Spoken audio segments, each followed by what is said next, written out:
Hey guys, morning. It's actually my first time doing a talk out of university, so please bear with us a little bit. Okay, how's today's morning session? Everyone had fun? Yeah, Vision's always a big inspiration to me and my organization, even though we're not from the tech background. And I think one great thing to see is that Magic has done so much for the community here for the past 4 days. How many of you here been all 4 days, by the way? Oh, very good, very good. And I'm glad you stay on to today because Culture Day is definitely one of the important things to kickstart a startup. You know, apart from the usual funding and product validation, building a team is as important as everything else. Okay, so to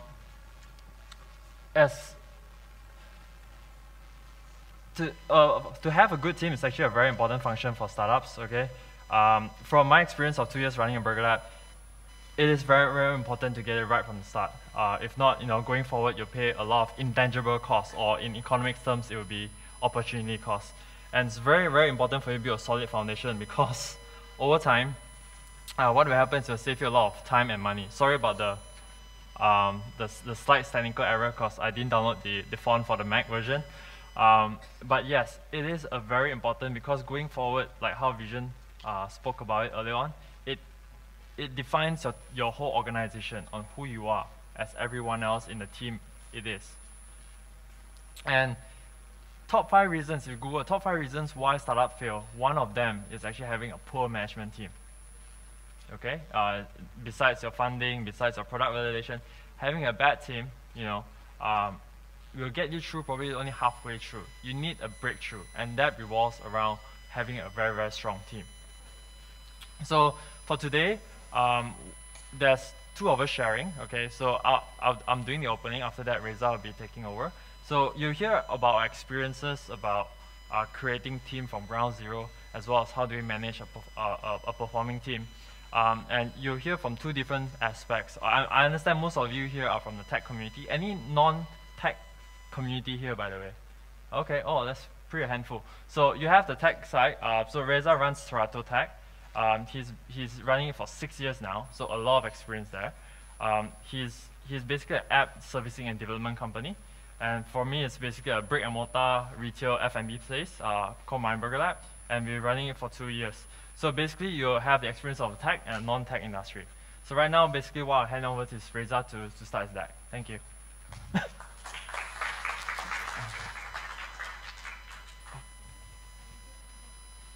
It's okay.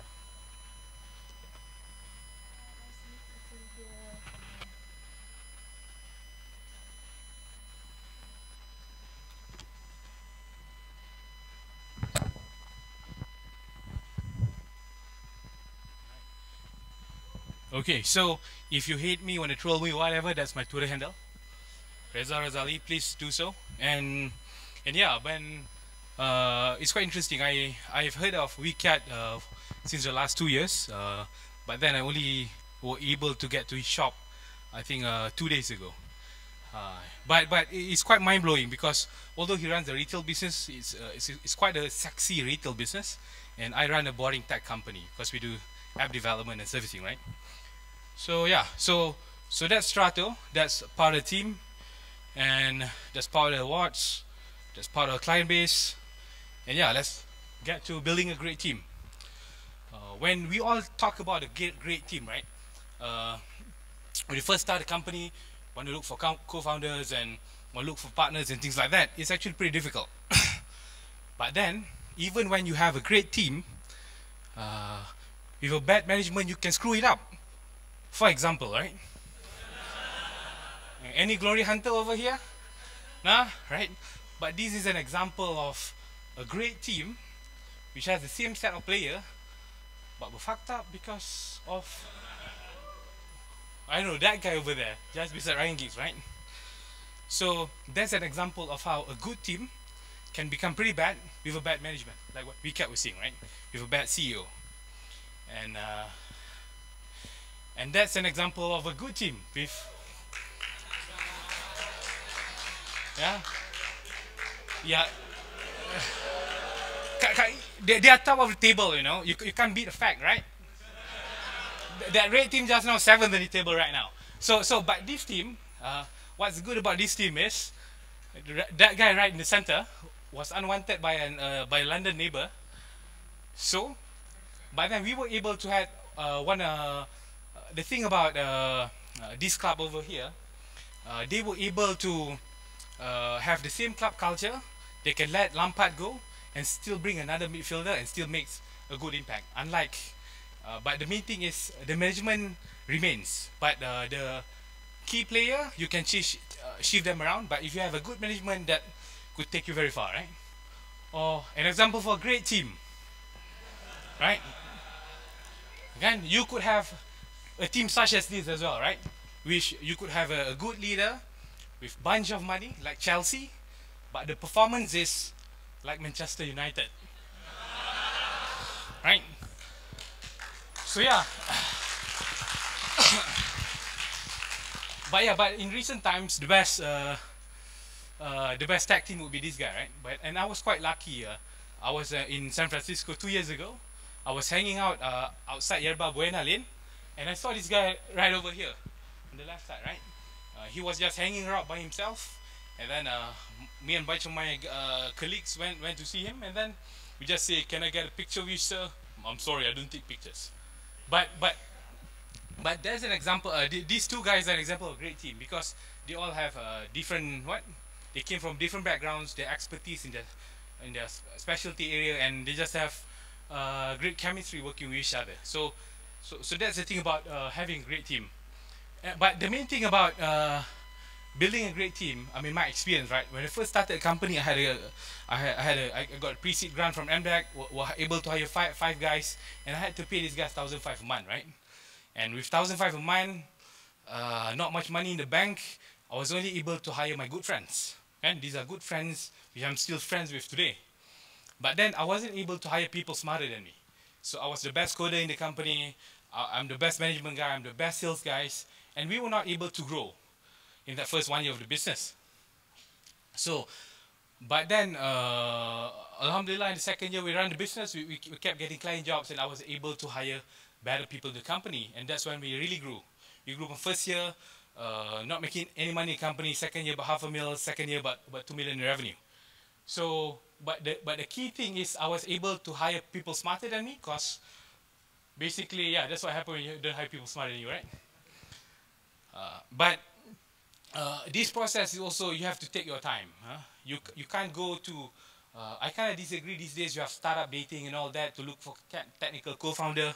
I don't think that's I don't think it works for me if I want to look for a partner in the company, because you will always have to take your time to find the right people in the company, right? So one of the best ways, your good friends that you work with that has the technical capabilities and can complement you. So the key is to take your time. If you hire the wrong people, you'll just be burning off cash, right? But if you decide not to hire and have the money in the bank, you'll be able to hire a good guy once the time comes. Yeah. So yeah, and also about hiring, what's important is you have to be able to hire fast, and also you have to be able to fire fast. That's very important, right? You have to be able to just let the guy go, right? Because yeah, because that's the thing, right? Because it's quite difficult. But I started my first company quite early, when I was 17, and then I had to fire the first guy when I was 17 as well, right? And I wasn't paying him much money, right? Like, I don't like you anymore, so please go. But that's the thing, because if you keep a guy who's not performing in the office and you have to walk past him every day, it just kills you inside, right? Because it's very simple. Just have to get to him and just say, dude, I don't think it's going to work out between us anymore. Please go, right?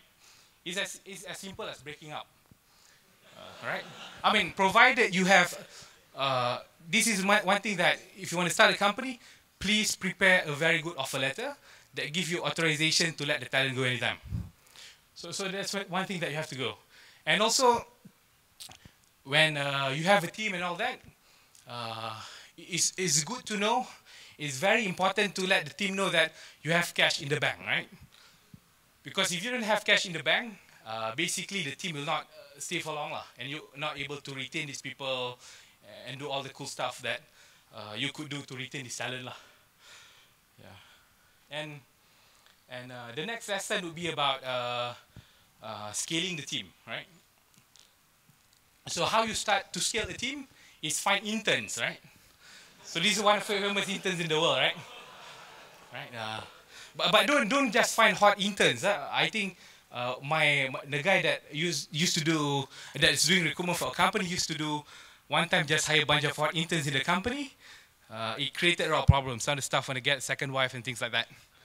So it doesn't work. It disrupts the culture, right? So, but one of the easiest way to do is to hire interns. But then by hiring interns, you can't just, because I've been watching at a lot of groups online. People want to hire a startup. Okay, want to hire interns, and then but then they don't provide what are the job description and things like that. Because when you have interns on board, interns they came out fresh from university. You need to give them structure. You need to give them deliverables. You need to, and also it's very important, if it's a technical intern, you give them access to tools like Treehouse, Code Academy, things like that. So these guys are able to grow when they are at your company, right? So it's very, very important to, this is one of the best way to grow. And the best way to find the best intern is, people has been complaining like, hey, Reza, your company, you can find good interns lah, because you do this and that. No, but when I first started, the only way I was able to secure good interns is, I'll send Raya cookies to the lecturer, right? The IT lecturer at universities. I'll send Raya cookies, and then I'll go meet up with them, say that, is there any good guys that we can have to join the company during the semester break?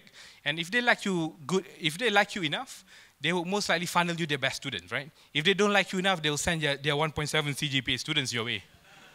So yeah, so that's the key thing. You have to have good relationship. Let's say you want to hire interns from, let's say, UKM or I don't know, UPM, whatever. Please have a good relationship with the lecturer, right? You can't have a relationship with 20 different universities. Target the universities and you'll be able to get the best interns that way. And I don't know why I put this picture. Yeah, all right. But last of all, the thing that I have in running the company last 6 years, I also do what we call angel investment in companies. I invest in a few. But the main thing about working with entrepreneurs, especially fresh entrepreneurs, the problem is they're quite tardy, right? Tardy is basically the tidak apa attitude lah. Because the main thing about semua benda tak apa, right? Let's say tak apa lah, boleh tunggu. I mean, it's a tidak apa attitude lah. Because when you look at this boy, right? Basically, I think he had his movie 2 or 3 years ago. What, Never Say Never or something, right? It was HD on HBO. It was awesome.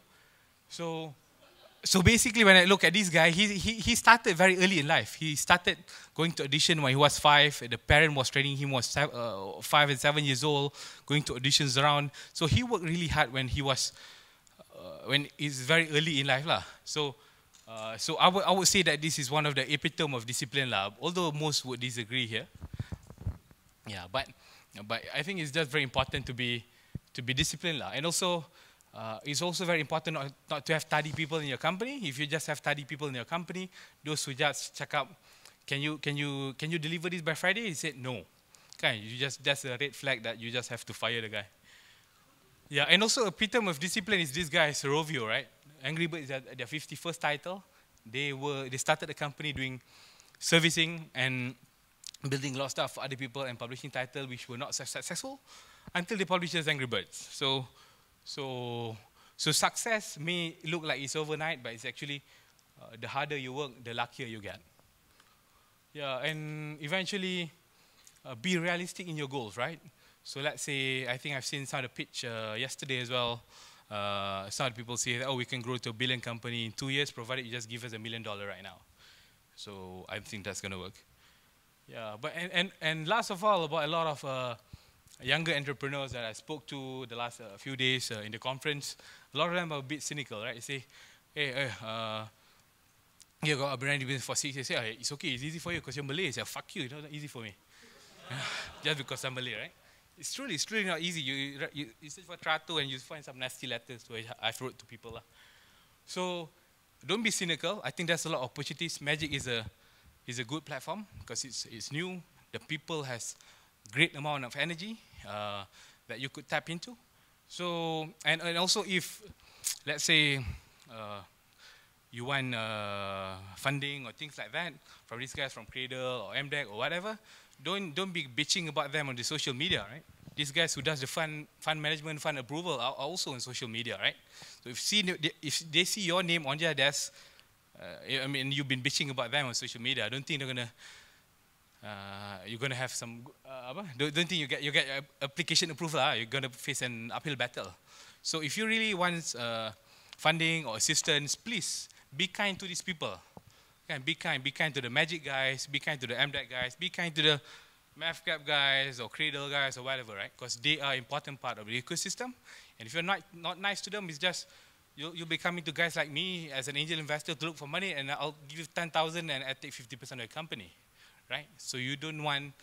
So when this assistance program and agencies are available, please make use of them. And I think that would be it, and that's my Twitter handle. Thank you very much.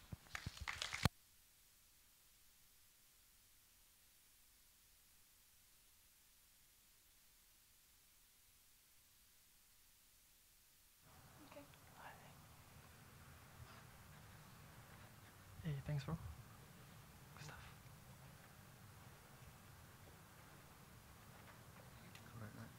Yeah. So who was a Man U fan? Chelsea fan?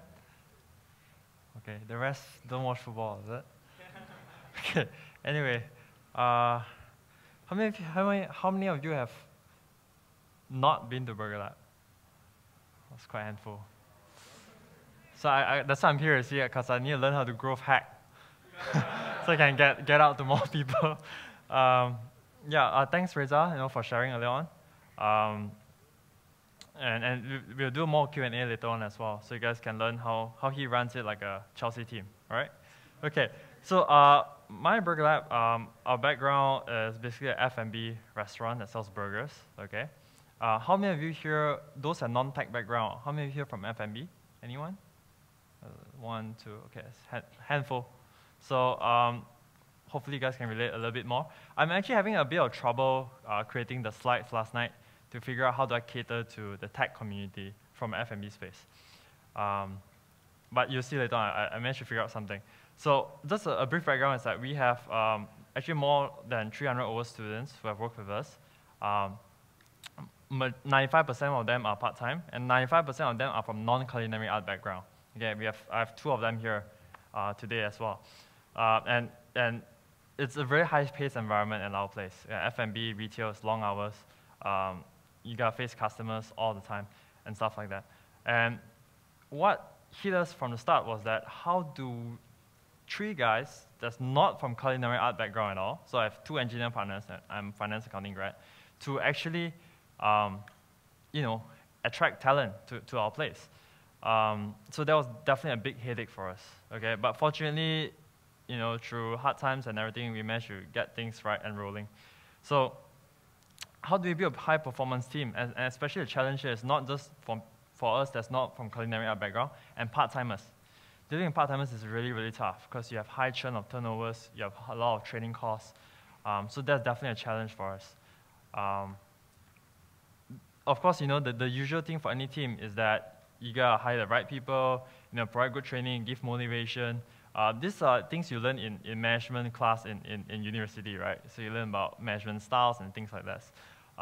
But essentially, those are just things that you do. But there's actually more than that. There's actually, like what Vision shared, his 9 steps. For us, we have sort of like a 3-stage kind of thing. So to cater for you guys a little bit, I came up with a few things. So one is the MVP stage, all right, for building your team. MVP in tech sense would be minimum viable product. So in here, it's multiple values and practice, okay? 2 is you have customer validation, we have employee validation, all right? And 3 is you have growth hacking, we have performance hacking, okay? So I'm trying my best here to cater to you guys, all right? Okay, so stage 1, okay? This is the core defining stage for a business. How do you set your whole organization culture, the foundation, right, for a team to focus on one vision, okay? For us, it's always starting with why. And when we look back, we were so glad that we do this. A vision shared earlier on that why people work, it's not because of what they do, but why. Okay? So the biggest question for you to even start a startup from the beginning, I know you have the whole aspect of why, to pitch to investors, to pitch to customers, to get them use your product. But the other part of it is that your team has to believe in what you do.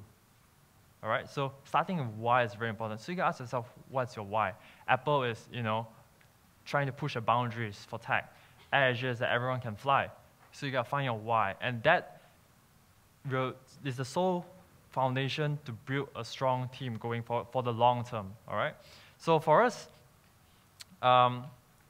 is that three of us, we actually have experiences overseas working a little bit in the hospitality as a part-time summer job. So working in the US and the UK, for those of you who have been there, and you come back here in Malaysia, and you go to makan, you'll be like, what's that big gap between the service industry there and here? Okay, people actually take pride in serving you. If you've been to the US, UK, or even Australia, you can see that. It's not just on the frontline stuff, but also in the kitchen. We are not Gordon Ramsay, okay? I mean, three of us. So it's really, really important for us to inspire them, what we want to create here for MyBurgerLab. And for us is that we want to make a change in this industry. 95% of our frontline staff or in our kitchen crew are all Malaysians, okay? And that is really, really tough to achieve in Malaysia. If you've been to the F&B, makan everywhere in Cyberjaya, KL, PJ, or wherever not, you know what I mean from here.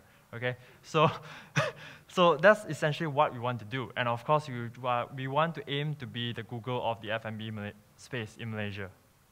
Okay, so putting this forward, telling to we call our staff geeks, by the way. Okay, because myBurgerLab, lab relates to science, relates to geeks, so that geeky term. It's building that seed in their mindset.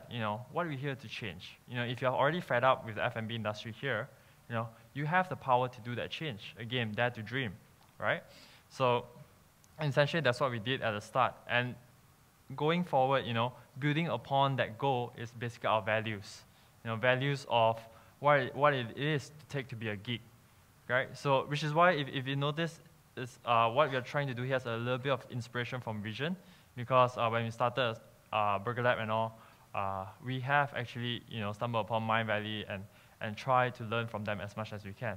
So this is sort of our code of awesomeness, okay, which is the values of our geeks. And each geeks, they have a card that keeps with them, and the manager from time to time will actually test them as well. What's the 6 core values of being a MyBurgerLab geek. And from here, the importance of having these defining values is that we are from the service line. Okay, so for some of you who are from tech background, at the end of the day, you have to service your clients as well, right? You have to provide customer support. So building a team, that believes in these values is not just for them to uphold them, but it's also to treat customers as well as their fellow colleagues. Because in service line, we believe that if the team are motivated to treat each other, they're motivated to treat other people as well, the same. So it's very, very important. Oh, low battery. Okay. So employee validation. This one's, right, so Reza had high fast, fire fast. From my experience, a few mistakes that I had, I kind of prefer the hire slow and fire fast. The reason is because we are still learning. Okay, we're not a perfect company, but through times we realize that sometimes we don't know what we really want, or we hire for the sake of, you know what, we need people, so we hire. That's the biggest mistake. Because seriously, to fire someone, you gotta have all the proper procedures, like warning letters and stuff like that. So make sure you know what your team needs and what you ultimately needs. Okay, and during those validation process, it's important to have expectations defined. What kind of expectations you want to have from them. Is it purely, they're working for the money, or is it, I want to be part of this to create a bigger impact in the F&B industry, okay? And, through our experiences having part-timers on board with us, we have had 1 or 2 who have actually went out and opened the F&B space, and they're trying to emulate the same culture. So going forward, it's like a very infectious feel towards the whole industry. And, hopefully about 5-10 years down the road, the whole F&B industry in Malaysia would change. Change so much that, the great thing is that Malaysia A lot of people love Malaysian food. You know, you go to any other countries, you see Malaysian restaurant, you open up the menu, it's 100 items, and every day it's packed. You know, the only thing that in Malaysia now is lacking is the service line. You know, if you can hit that along with the awesome food, you know, coupled with what Vichy wants to create in the tech space, be a good Kuala Lumpur to be a tech country, you know, worldwide, we can do that for the F&B as well, because that's how we see ourselves doing that. And this is a bit technical, but I'll share you guys anyways, because I think after 2 years, I learned a valuable lesson from this. Broadbanding is not your Unify or Maxis Home, by the way, okay? Broadbanding here is basically salary broadbanding. What it means is that, for example, if someone who is good at a certain role and when you promote them, to be honest with you, they may not take up the promotion role very well. Okay, someone who can do this role good doesn't mean when you promote him, he can execute that role really well, because you have two sort of distinct responsibilities. So broadbanding in the sense of, let's say, I'm starting my salary at 1,000, okay, and to have that growth promotion forward, okay, that salary could be 1,000 as well. So you have, let's say, assistant managers 1,000, managers 1,000. But you see, the thing is that, let's say I'm a good assistant manager, I've worked for 2 years. I could go up to 1,002, right? But if I decide to get promoted to my manager role, is that I would have to take a pay cut at the start to become 1,000 again. But the upside of it could be up until 1,005, for example. The reason for this is that because, number one, we want to show people that as long as you're good at your role and you perform very well, that particular role, you have the upside of going more, versus you take up a role that you don't feel comfortable with and you drop out later on. It's a very interesting technical aspect of hiring that I learned from the past few months. So you guys, if you guys can, you guys go back and Google about payroll broadbanding basically. Okay, and stage 3 is performance hacking. Right, to have your team consistently perform, okay, it's a challenge, all right?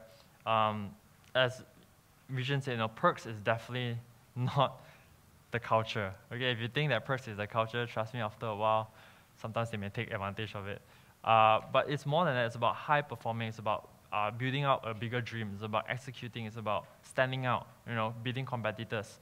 So energy level is very important in your team. Every morning they walk into the office, okay, or you communicate with the team, you got to sense the energy level around. For us, every time before the store opens, we opens at 5, so 15 minutes before the store opens, we have a briefing session. And those sessions is always very important for managers to lift up their energy level. Imagine you open a shop, you go in and it's like, "Hi sir, how are you today?" versus, "Hi sir, how are you today?" Isn't it? That's a big difference, okay? So setting the energy level, lifting them up before the store opens is really important to set the tone for the remaining of our shift. So energy level is something that you gotta sense all the time of your team. You know, how do you bring them up? But sometimes having too high of an energy will not get things done. So you gotta manage their energy level as well, okay? Treat everyone differently. Okay, of course then you said, oh, but we don't discriminate, we should treat everyone the same, right? So it's true to a certain extent, in a sense of you don't discriminate in terms of hiring, but you gotta treat everyone differently is because every single one is motivated differently. Okay, every single one excels differently as well. Okay, for example, my cashier may not be good at cooking beef, for example, for that example. So you gotta know where are their strong points are. Okay, one layman terms example is everyone knows Amazon, right? You go in, you search for a book, for example, the Lean Startup, and then you exit, you come back again, 10 books personalized recommended for you. It's the same thing here, because they treat every customer the same. So the way you look at it is we treat every employee differently. What ticks them? What puts a smile on their face? That's really, really important, okay? And the third one is also expectation. Again, after the hiring process, they come in, you got to tell them what you expect from them. I expect you to, for example, remember 5 customer names today. You know, every single one that comes in, every customer that comes in the door, we actually take down your name, so that, you know, when you call out your burger and your number, we call out your name as well. There's a personalized touch to it. So expectation that it helps them to have a defining goal, to know where to work towards as well. That will help you to get the work done faster and execute properly as well. So you gotta always know how to set expectations, okay, manage that, all right? Of course, treat people well. it's basically simple and the same for all companies. But accountable is very, very important. Results do matter at the end of the day. Okay, there are some companies 6 months down the road, they have like $1 million funding, they burn all marketing and everything, but there's no results created. Why? Okay, so accountability is very important, and that has to start within yourself as well. Okay, if you're a CEO and not, let me tell you this, if your team is weak, okay, well, I'm not like the cabinet, if the team is weak, all right, so I see myself as being the one that's accountable to it. Okay, so it's very important, if you're willing to take that accountability step for yourself, what do you think the team would become, right? So it's very important. And one other thing is incentive, okay? Having incentive, it's better than having a straight away a high pay. That's from my experience, for my industry at least. If I set a high pay straight away for someone, okay, because you gotta play around with budget and everything. As a startup, you gotta bootstrap, but you gotta do it smartly, okay? Sometimes that guy is good, right? So you imagine, oh, why not I pay him high, because he's really great. But then again, after a while, he or she may lose a bit of steam as well. But if you set it sort of like a mid-range pay, but have a high incentive, right, of a certain thing that they have to hit, that's where performance will come as well, and results will follow through. In the end, you just take what you pay maximum, you just play around the package, but as long as you hit the mid-range plus incentive, you hit the maximum, it's a win-win anyway, right? And last one is trust. Okay, a lot of performance, a lot of team feel at the end of the day is trust. Okay, trust within each other. Okay, trust in the sense of it's not just I trust you, I believe in you, you get the work done, but it's also about vulnerability. It's about to say that open, oh, you know what, I'm wrong, you're right. Let's work with each other to see how we can improve from here. So that level of trust is really, really hard to build. It takes a bit of time. And what we do is, we close on Mondays, by the way. So on a retail space, to open 6 days a week is pretty tough. But we believe that Monday is sort of a team where we bond together, we build trust among each other, because turnover is really, really high. Okay, so having a team that can gel together day in, day out, it takes a bit of time. And Monday is where the days that we come together, we play frisbees, we rent a whole movie hall to watch X-Men, just do things like this. So it's really essentially something different for the F&B culture out there. And that's where trust is built, so that when you work and you deliver customers food and service is great. And through all this, interestingly enough, we have occurrences where our staff actually go above and beyond to do things. For example, the girl in the black shirt there, basically what she did was she prepared a whole jar of lollipops wrapped with inspirational quotes. So when customers come, they can have it for free. And she did it for free, out of her own free will. When you treat people infectiously, going all out and beyond to treat them, your staff will follow as well. We didn't ask her to do that. She did it, and you're like, whoa, this is mind blown. This is awesome, right? And the other one is also when it rains. Okay, I started by our early gigs way in the days, because Malaysian rains most of the time, anyways. So when it rains, our gigs will actually go out and actually provide you umbrella service and bring you in. It's basically what a hotel would do. So we always emulate the service industry pioneers, for example, like Virgin, 5-star hotels, and bring it back to our humble little shop and see how we can emulate those cultures and put it here. And a few case studies I encourage you guys to check on. Of course, one is My Valley. It's a big inspiration to us. Zappos, you guys can buy Tony Hsieh's book, Delivering Happiness, as well as BufferApp. BufferApp is a new startup, but what's interesting is that their salary for all their staff are all transparent. Everyone will know each of their own salary and each of their colleagues' salary as well. So it's a very interesting culture over there. And these are 3 companies I encourage you guys to check it out. And that's from me. Thanks, guys.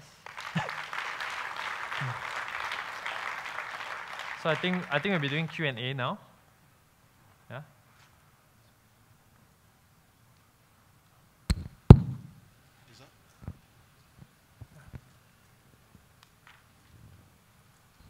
Anyone has any questions? Yeah, please come down up front if you have any questions. Oh, right, because the wireless mic is not working.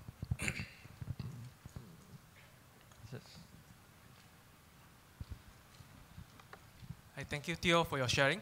Just curious to ask question is that now you are like inculcate your culture into your work, and now you are hiring part-timers. So in the long run, how do you encourage, enhance the sustainability of your company via your cultures? Because part-timers, as you say, also there will be a high turnover. How do you manage that? Right. It's definitely a challenge, I have to say. I have to admit, it's not easy. 2 years down the road, and it's still a learning process.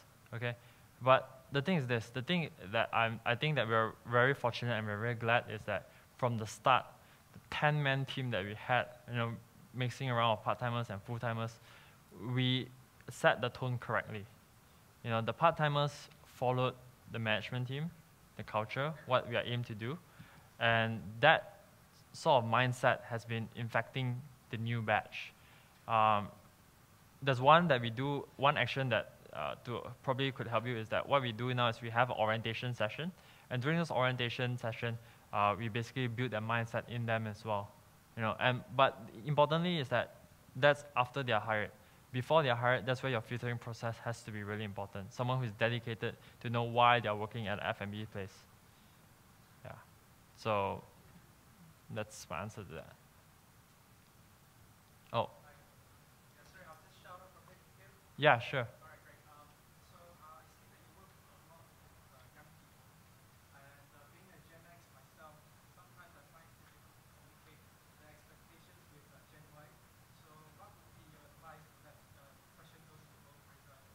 Do you answer?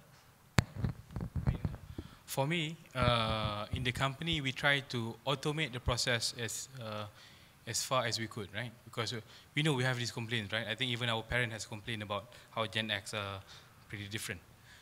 So for us in the company, how we do is when they sign, we have our own ISO sets of processes, handbook and all that. And then even for attendance in the company, we try to automate it. So they walk in, we implement a beacon system with their mobile, so we know what time we come in, what time we come out. So we implementing that, and then also they have to what we call post their tasks on an internal intranet daily. And if you don't post your tasks, you get warning letters immediately. Yeah, if you are late, automatically the system will send you warning letters. So we'll try to automate some of the processes, right? Because dealing with human is different. I mean, sometimes, kesian lah kan. Tapi if that thing is handled by machines, it makes the process quite easy, right? Like Wee Kiat is saying, hire slow and fire fast. I mean, even I said that if the guy doesn't work and doesn't fit your culture, you have to fire fast. Tapi kalau the system automate, we even automate our termination letter. So it's easy. I mean, if you're tardy, you just don't belong here. I mean, that's how I inculcate the culture, because we are an engineering company lah. We are not a rock star design firm, kan? Where we can have rock stars coming at 11 and wanna balik pukul 8 tak. Our guys come in at 8:30, you leave at 5:30. So we are quite traditional. I'm quite traditional myself. So I try to automate that process as much as possible. Yeah, when Reza shared me about the iBeacon thing, I think it was brilliant. It's like, seriously, it's mind blown. But for us is that,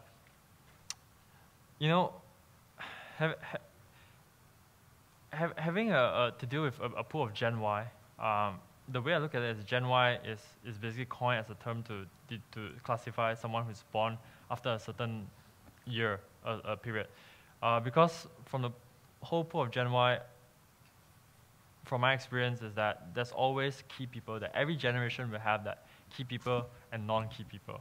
Okay, the key is just getting the key people. Maybe to a certain extent is that to communicate with the team, you probably have to learn a little bit more younger things.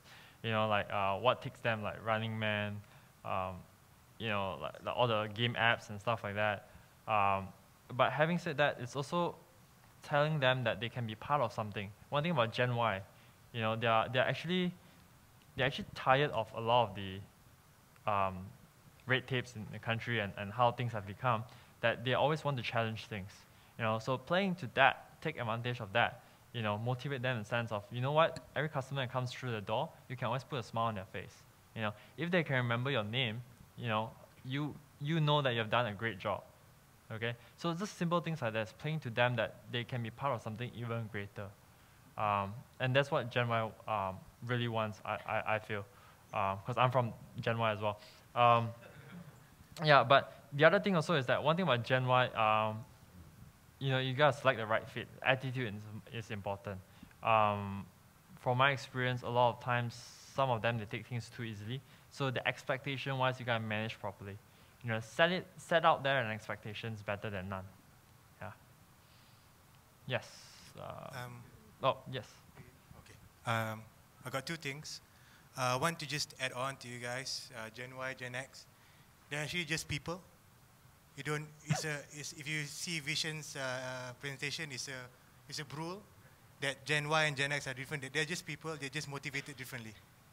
You're saying that if Gen Y wants work-life balance, do you think Gen X doesn't want work-life balance? They want it also. So it's different motivation. My actual question to the speaker is that how often do you have to reprimand your employees, and how do you do it? Because I'm a creative director, and it's not in my nature to just reprimand someone. So I know you have an automated warning letter. I don't know. How about you? You just punish them to take out trash or something? Right. Well, we don't have so much of. Well, we do have the usual punishment because we are in service line. So punctuality is very important. All right. So in terms of punctuality, warning letters, you have to give because by law, these are things that you have to follow through. But reprimandation comes from when they're underperforming or they're being slacking. In a way, it's quite lucky that we're in the food industry. So for example, if someone doesn't do the food really well, you ask them, will you eat this? It's reprimanding in the sense of ask them to put themselves into their own shoes. Would this be an okay standard for yourself? Okay, because the way we want to cultivate them is that, will you accept standards like this for your own self? Are you that low standard of a person? Sorry, yeah. My question is that right. you've done it personally yourself. Have I done? Have you ever had to reprimand? Can you share us if you have an experience? Oh, right. One thing about me, my memories.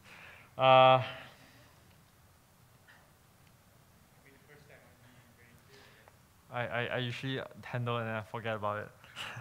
So let me try to recall any. I don't know one specific one, but generally punctuality is always a big issue, and it's like,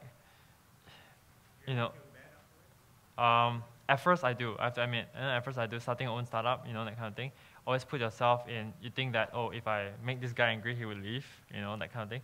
But going forward, it's a very negative thing to have in your mind, because if one person does it, the other person will become like that. So for example, punctuality, it will be, would you accept this, next time, or even your university's team member, if they are late, would you accept it if you're a team leader? That kind of thing. If you can't accept it, then what you gotta say for yourself, right? So it's just playing that mindset. Yeah. Yeah. I mean, I actually had to, when I was 17, I was able to work on one of the huge web project. And at 17, I was a team supervisor, and I had to learn how to fire people when I was 17. So I've been doing it since early lah. So it's actually for me, right? As an employer, we just want to get our ass covered when you want to fire people. So that's why we automate the warning letters and all that. So it makes it easy. When you have to fire, everything's there. You follow the law. That's it. Just let them go, right? Just say that. These are the things, please leave your computers and leave it today, and here's your last pay package, and just let them go. I mean, it's always difficult at the first time, but then you just have to do it, or else you're paying this unhappy employee, right? They could have performed better elsewhere, and you nampak muka dia masuk office pun you sakit hati masuk pagi kan. So it's not healthy at all, seriously, right? So you just have if there's no chemistry dah kan, macam you dengan girlfriend lah kan, kalau tak ada chemistry, you just let go lah. True, and energy level is very infectious. And a positive level, energy level is infectious. Imagine a negative one, what it can become.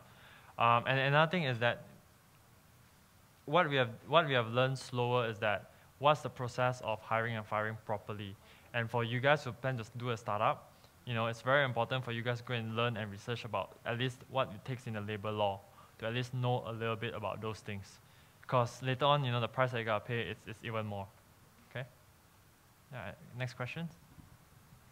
Just want to ask, how do you handle trends and competitions? Because like F&B, you had like fast food trend, then kopitiam trend, then burger trend. Yeah. So what are some of your ideas or strategy how to handle? I mean, it will also apply to non-F&B business as well. Right. So is this more of like to beat business competition or competition in terms of talent? So it's business trends, not so much of On the trends, competition of stuff. Okay. So no, I'm laughing because it's somewhat off tangent, the culture part. Right, for business sense or F&B, I think it's important to stay core to the value, and you gotta really put in your soul and your effort to really know the ins and outs of the business and the people. Because a big mistake a lot of people do after F&B is that they set out F&B, right? 2 years, 3 years down the road, they don't put so much focus in it. You know, it's very important. The service line is very important. It takes time, and you gotta build up a very strong leader in your team to take your role going forward later on. But you gotta watch it, because at the end of the day, you're dealing with customers face front. It's not a line of code. You know, it's not an email where you can get back to them in 24 hours. You gotta get them to back to their feedback right now, and it's very, very important. And staying true is one. The other is just purely innovation.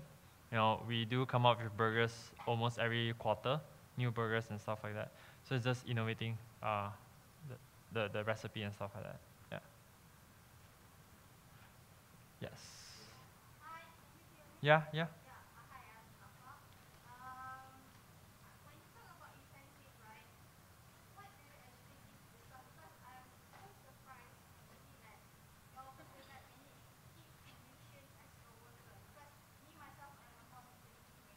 Right.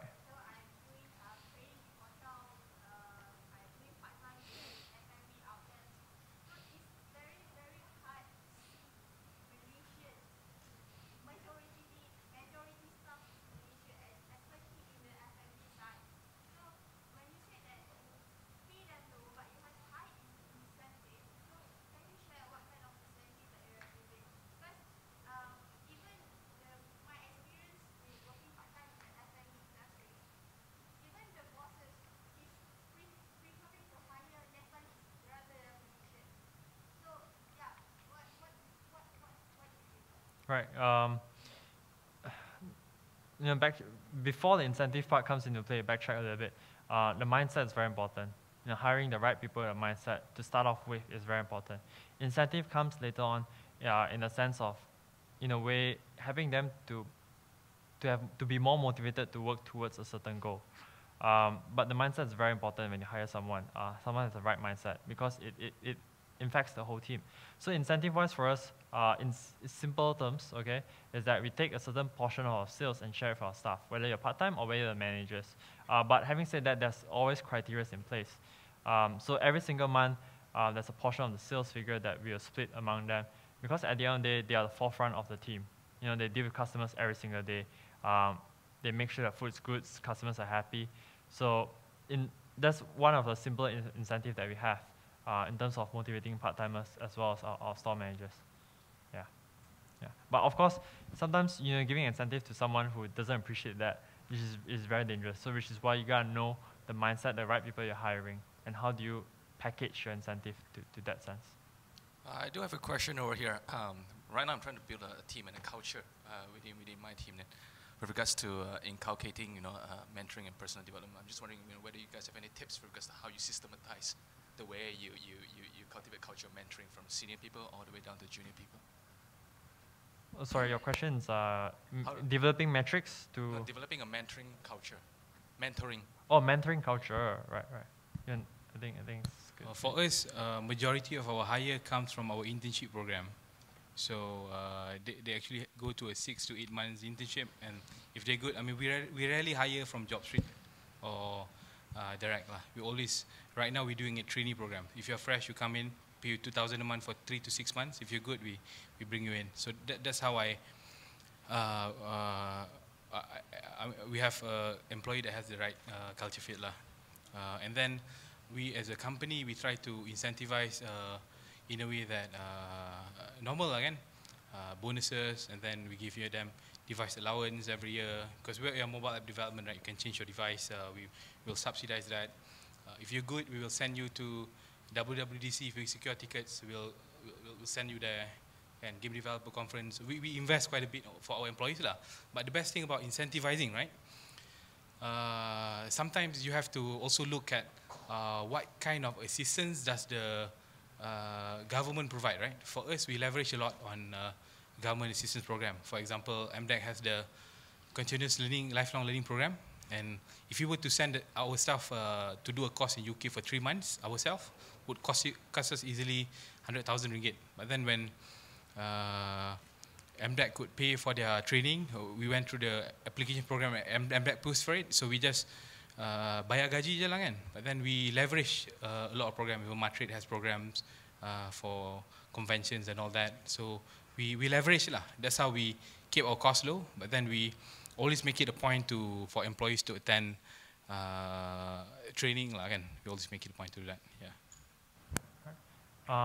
For our mentoring program, it's not sort of a classified mentoring program, but because we have part-timers, coming in and out, so the senior ones will usually just train the junior ones.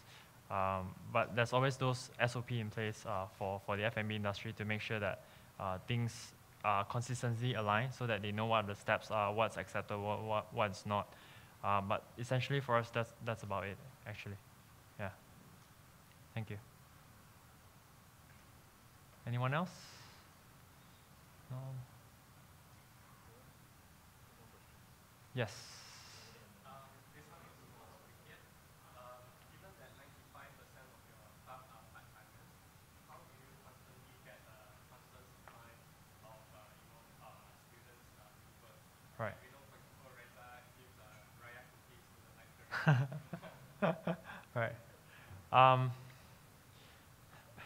I think one lucky thing that we had is that we had a lot of social media followers, and that's sort of the demographics that we want. We have quite a big following on Instagram, Twitter, and Facebook. So whenever we post a hiring ad, applications will usually just flock in. But if the foundation wasn't right from the start, no matter what channels that you build, it's always really hard to get stuff. So it's always a challenge for us. But the whole culture of working at BurgerLab and what it means and all, it's the result show, after 2 years, and we're quite thankful for that, very grateful for that. But yeah, essentially social media or just through staff recommendations, friends of friends. Yeah. Yeah. Yes.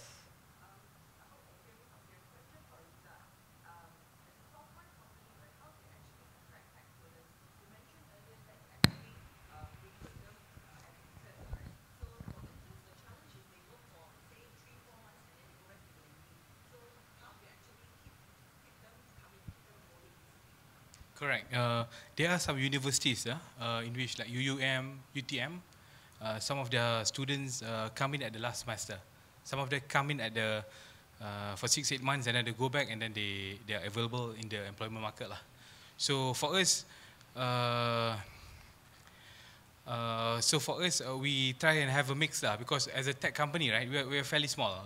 At peak we used to have about 45. Now we're about 30, because we scaled down just to increase efficiency in the company. But then the main thing is you have to, because interns are actually quite cheap lah, right? It's cheap way to train, to do training, right? You're doing community service, but then for us, we try and find a mix. Let's say at the end of the early next year, we need 3 to 5 staff. So during the year, we'll have a pool of at least 15 interns. So once they graduate, we can have them in, or once they finish the program, if this is their last semester, they'll come in. So you can identify the universities. There are some of those that has internship at the last semester. And I think I spoke to one of the director at Ministry of Education recently. They are considering to move internship at the last semester as well right now. But I don't know when to all universities, but not sure when that's going to be in place. Yeah. Regarding some of the on the hiring and firing. So my question is,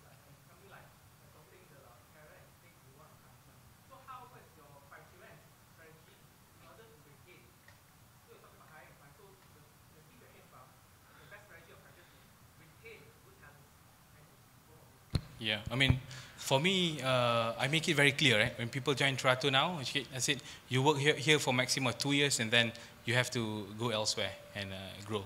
So I make it a point early on now, from the first day of hiring. Because for us, we already have a few key people in the company that I can depend on. They are my senior management, they run operation and all that.